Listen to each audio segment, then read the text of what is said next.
sometimes I sit and think like, damn, BPD is really a mental illness, and I try to like focus on, you know, the hopeful side of it, the gifted side of it, but I try to do it in a way of like being grounded, because in order to really reach the gifts of borderline personality disorder, you got to deal with the fact that it is a mental disorder, you know.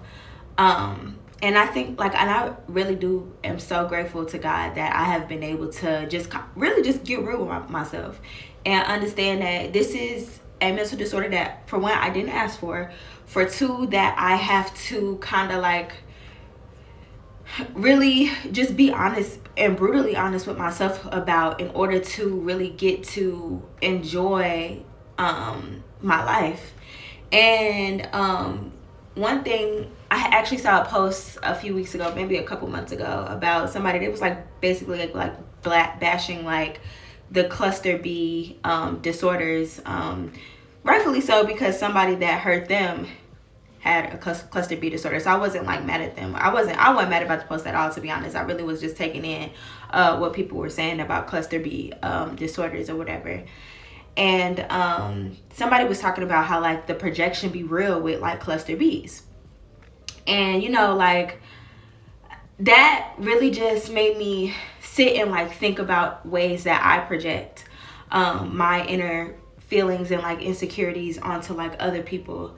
And, you know, like it just made me think about it, but I hadn't really like, I feel like I really get to observe myself and be a fly on the wall for this shit when I'm in social settings or when I'm interacting with other people.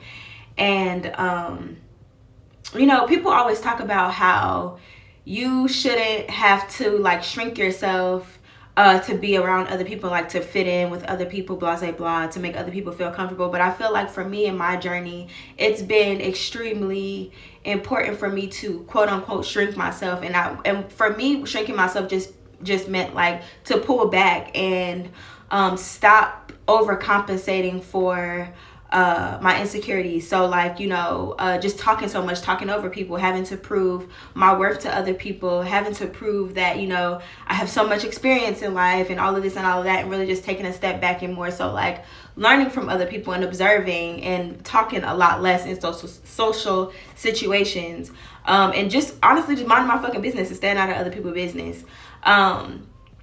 And just, I don't know, just like not doing the most, unless like I'm like with like my core friends, because then I'm gonna show I'm gonna have fun.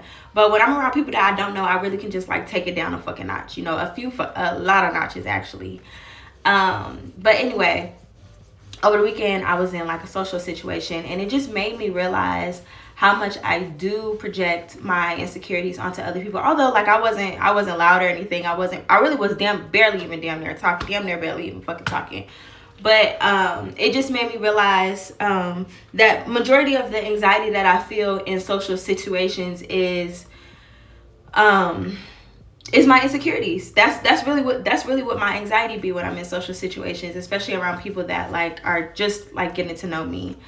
I just feel it was crazy because I didn't even realize this until like over the weekend. I was like, oh, like, why am I sitting here thinking all of these negative things about myself, and then just kind of being like, well, I hope they aren't thinking those things about me. They don't even fucking know you.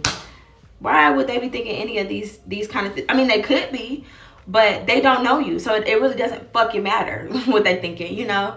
But also like, damn, I forgot my point. I'm back. Okay, so what I was trying to say is that, yeah, like the anxiety that I usually feel in social situations is me thinking that other people are thinking the negative things that I'm thinking about myself, and they're not even saying shit to me, you know. And it's just like that paranoia and like that fear of like rejection just coming through, that's really shining through and giving me the fucking anxiety. And I'm so grateful that I was able to really like observe that, because I don't know, it also made me think about in what ways I project onto other people, with people like in situations where there's people that like I'm close to, you know. I'm like, oh, like, you know, for example, you know, like say me and my best friend are getting ready to go out, and I'm like, I'm picking out an outfit. I'm like, okay, so like, should I do these shoes or should I do these shoes? And she says, I think those shoes. And then like in my mind, I'm like, okay, so do you think, I'm sorry. So in my mind, I'll probably be like, or I'll say to her like, so you think these ones ugly? And she's like, girl, I didn't even fucking say that. I'm just saying that you should wear those shoes because they look better with the outfit, in my opinion. You know, but it's just like my own thoughts get the best of me, and they make me feel like, it really made me feel like people hate me, you know. And it's also maybe some type of like, or, you know, make me feel like I'm just like not a likable person, or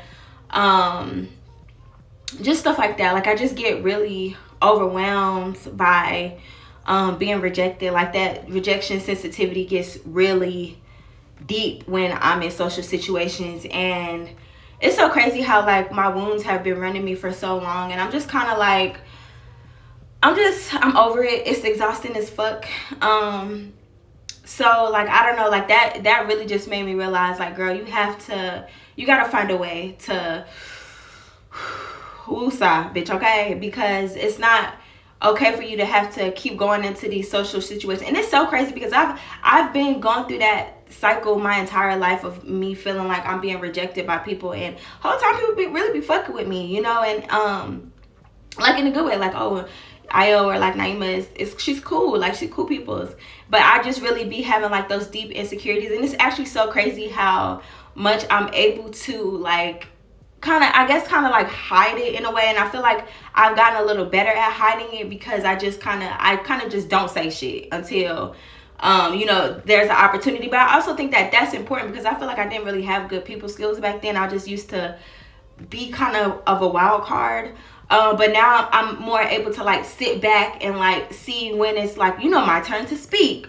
You know, when it's even an opportunity or a space for me to speak in a social situation, other than just kind of like interjecting my own fucking thoughts into a conversation. Like, girl, nobody's even fucking talking to you. You know, so it's like, I feel it's like a double-edged, I don't know. It's like a good thing that I'm able to, you know, kind of have this anxiety in a way, because it's able to allow me to pull back and look outside of myself and see where all this anxiety is coming from, and seeing that it is rejection sensitivity, and seeing that it is my fear of abandonment, and seeing that it is my fear of imposter syndrome in a way, like, because I'm like, okay, people are really going to find out like who I am, when it's crazy, because on the opposite side of that, if people ask me anything about myself, I will fucking tell them. Like, I'm pretty much an open book. Like, see, I'm sitting here fucking talking about my whole life on the internet, you know. I'm really not like a secretive person, really. But I think I just kind of get scared, because I just be feeling like, you know, I don't know, I'm just a real ass bitch. And I hate to be that type of person, like I'm just a real ass bitch, but I am, like, I'm very real with myself, you know. So it's like, if people ask me anything, like, I will be the one to say it. So it's just, I think it's kind of like just in those stages of like when people don't really know me, it just kind of make me nervous, because it's like, I really want to show you who the fuck I am, because I really want you to decide now if you fucking like me or not. Because that shit give me so much fucking anxiety when it's like I'm having to like reveal myself in layers. Like, it's so much anxiety built in that for me. But honestly, that's just kind of how life is. I guess that's like the proper way of like getting to know people and stuff. So, you know, it's just different for me. So it's different parts of like this shit that's really making me like uncomfortable. But being able to like live it out and like go home and like reflect and like feel it and live it and feel my way through it is very powerful. And I want to do it more. I want to go out into more social situations where people don't know me like that, like don't know me like to my core. And I want people to get to know me. I want to get to know people, and I want, you know, people to decide on if they like me or not, you know. I want to build up like that endurance to like, I guess, be rejected as well as like being accepted. But yeah, I wanted to come on there and like talk about like the just, you know, I guess like rejection sensitivity, social anxiety and like stuff like that. But I will say like that whole thing kind of like put me into like just deep, wanted to be in isolation and like really figure out and like reflect on like what it is that I was actually feeling, because, you know, like I'm trying to really woosah. I really am, and trying to go through like different things and just, you know, learn to like really like myself and love myself more, because I am different, and this is how my life is, and it's kind of something I have to accept and really just like embrace in a way, so that I can live a happier life.